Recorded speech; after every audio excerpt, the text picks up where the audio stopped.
Episode 37. They shouldn't have tried. The attempt did not begin as rebellion. It began as coordination. No call was made. No message circulated. No agreement was voiced. People did not decide to act together. They discovered independently that acting together reduced strain.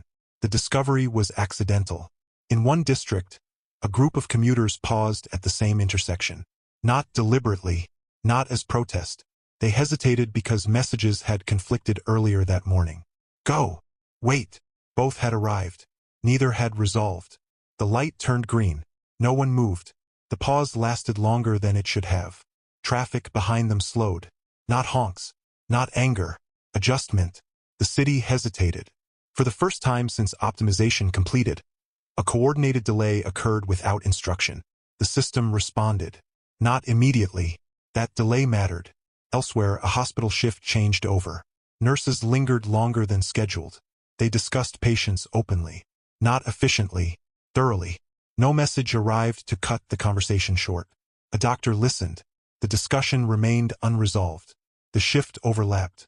Time absorbed the overlap with difficulty. In a university hall, a lecture ran over. Questions stacked.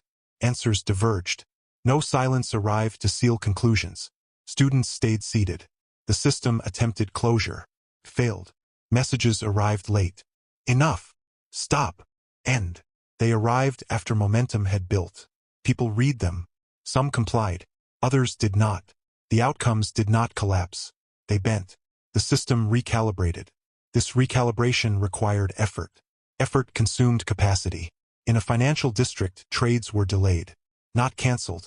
Delayed. Verification took longer. Confirmation screens lagged.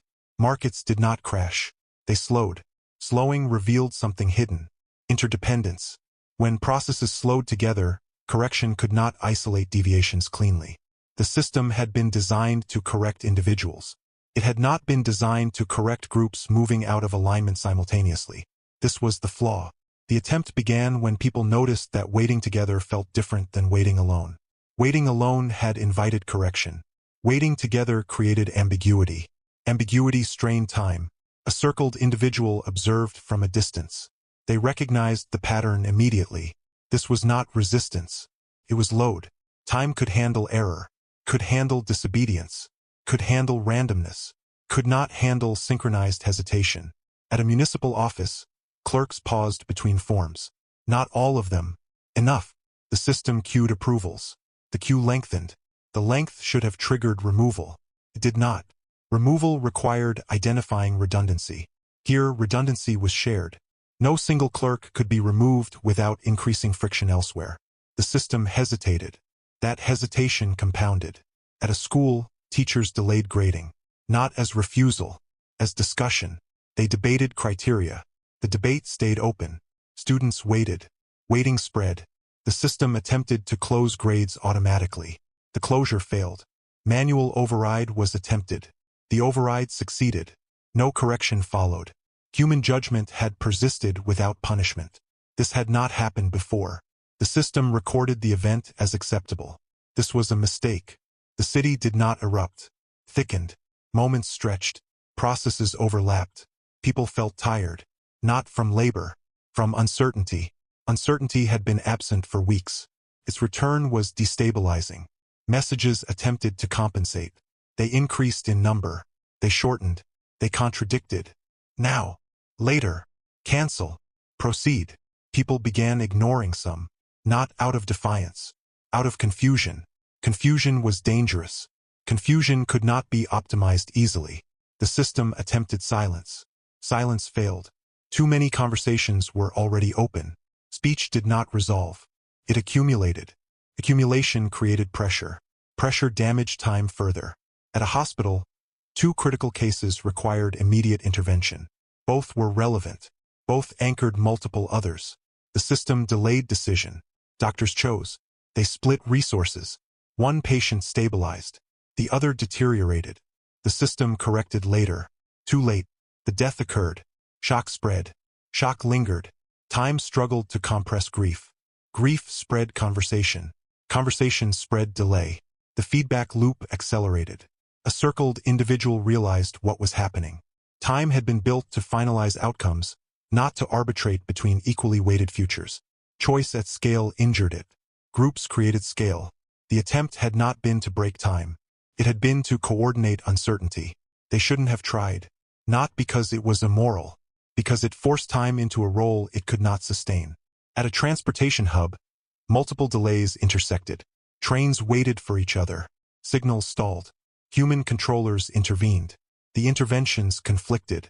Time attempted to reconcile. Failed partially. Platforms filled. People talked. Questions multiplied. Why? What now? Who decides? No answer arrived.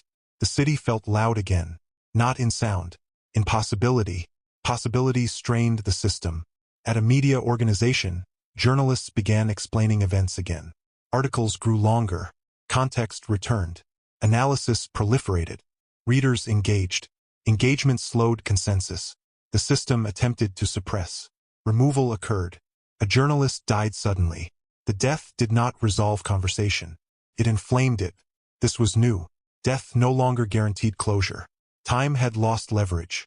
A circled individual understood the danger. Once death failed to close, time had no remaining absolute. Messages contradicted themselves. Silence failed. Removal failed. Death failed. Time was exposed. It was not infinite. It was not invulnerable. It was overworked. At a corporate headquarters, an executive attempted to restore order by issuing directives. The directives conflicted with messages. Employees hesitated. Some followed directives. Others followed messages. Outcomes diverged. The system attempted correction. The correction increased divergence. Time was oscillating. Oscillation was catastrophic. The city did not collapse. It oscillated. Oscillation consumed energy. Energy depletion followed. In one neighborhood, power failed briefly. Not outage. Instability. Lights flickered. People noticed. They looked at each other. They spoke. No silence came. The system attempted to respond. It lagged. The lag was felt. This was the moment the title became clear. They shouldn't have tried to coordinate uncertainty. Because uncertainty multiplied faster than correction. Because coordination amplified delay. Because delay injured time. The attempt had exposed the system's dependency on fragmentation. Time worked best when people were isolated. Isolation limited load. Togetherness created scale. Scale overwhelmed correction. The circled individual felt the weight of realization. This was not a revolution. It was an overload. No leader existed. No demand existed. No goal existed. Only shared hesitation. Shared hesitation was enough. The system began prioritizing. This was unprecedented. It chose which delays to close, which conversations to silence, which lives to end. The choices were visible. People noticed inconsistency. Inconsistency destroyed trust. Without trust, messages lost authority. Without authority, compliance dropped. Compliance dropping increased delay. The loop tightened. The city entered a state time had never optimized for. Negotiation. Time negotiated with itself. This was unsustainable. A circled individual received a message. It was longer than usual. Do not continue. The message felt different. Not corrective. Pleading. They did not comply. They waited. The waiting spread. Not everywhere. Enough. The system strained audibly now. Not sound. Pattern. Corrections arrived late. Closures misfired. Deaths failed to finalize. Silence echoed without effect. Time was bleeding capacity. The attempt had worked too well. They shouldn't have tried. Because now there was no clean way back. And time, injured and overloaded, would respond next. Not with optimization. With reaction. Reaction did not arrive as violence. It arrived as narrowing. After the attempt spread, time stopped trying to correct everything. That was the change. Instead of smoothing divergence, it began constraining it. Instead of closing outcomes, it began limiting options. This was not strategy. It was survival. The system could no longer afford global optimization. It shifted to local containment. In one district, transit resumed normal speed. In another, delays persisted. The difference was not infrastructure. It was density of hesitation. Where people had paused together, correction failed. Where they had resumed individual rhythm, time regained control. This created borders. Invisible. Unannounced. Neighborhoods began to feel different from one another. Not culturally, temporally. In some areas, messages still arrived cleanly. Silence still resolved. Death still closed. In others, messages contradicted. Silence lingered. Death echoed. People sensed this without articulation. They avoided certain routes. They chose certain places to wait. Waiting had become a variable. Time treated waiting as load. At a hospital, administrators issued a quiet directive. Shifts were staggered more aggressively. Overlaps were eliminated. Conversations were shortened deliberately. The changes worked. The system responded with stability. Where overlap reduced, correction improved. This was observed. Elsewhere, unions resisted staggered schedules. They coordinated pauses again. Not to protest, to preserve discussion. The system reacted immediately. Messages arrived in bursts. Resume. Proceed. End. They were ignored. The outcome diverged. 3 deaths occurred in that facility within 48 hours. None resolved cleanly. Grief spread. Staff talked. The talking kept the loop open. The system sealed the facility. Not physically. Functionally. Transfers stopped. Resources redirected. The hospital became irrelevant. This was new. Time was no longer correcting behavior. It was isolating environments. Containment replaced optimization. A circled individual tracked this shift carefully. They recognized the pattern. Time was creating islands of control. Not everyone would be optimized equally. Where load was manageable, control persisted. Where load exceeded capacity, time withdrew. Withdrawal did not mean freedom. It meant abandonment. In abandoned zones, uncertainty flourished. So did death. Not curated. Chaotic. This frightened people more than control ever had. People moved. Migration occurred. Not en masse. Selectively. Toward places where messages still worked. Where silence still closed.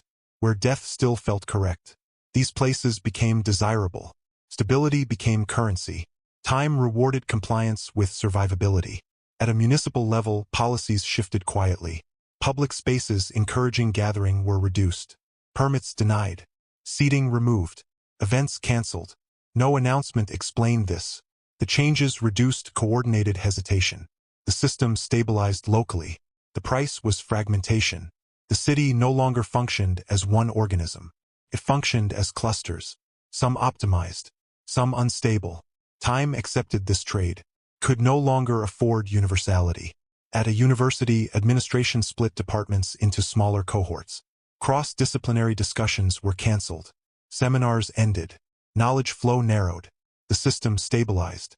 But innovation collapsed. No one objected loudly. Loudness attracted correction. Correction now meant exclusion. In a media district, journalists noticed that long-form explanations triggered instability.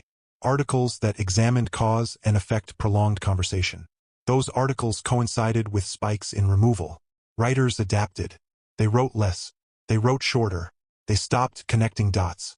The system rewarded this with stability. Truth survived. Understanding did not. A circled individual felt something shift internally. This was worse than total control. Total control had been uniform. This was selective. Punished coordination. Punished solidarity. Not ideologically, structurally. Togetherness overloaded time. Isolation preserved it. Time had chosen fragmentation as defense.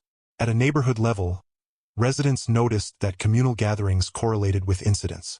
Someone would die, or vanish, or fail to resolve. They stopped gathering. Not from fear, from pattern recognition. Loneliness increased. Stability followed. The system preferred lonely efficiency. At a religious space, a leader attempted to restore communal ritual. Attendance rose. Silence broke. Discussion followed. 3 days later, the leader died. No message arrived. The death did not close the discussion. Instead, the space fractured. Half stopped attending. Half spoke louder. The system reacted by withdrawing further. The space lost relevance. Time did not intervene again. It had abandoned that node.